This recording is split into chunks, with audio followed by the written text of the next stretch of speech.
Tingnan nyo ang ganda ng church na to. Sobrang tanda na ng church na to. Napakaganda. So tapos ito, graveyard. So may mga nakalibing dito. Yan.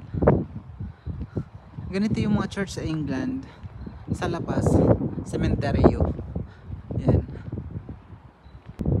Look at that's inside. So ito yung loob. Napakaganda.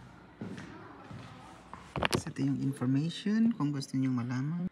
Look, ito yung loob. Loob ng church. Oh, may pusa pa.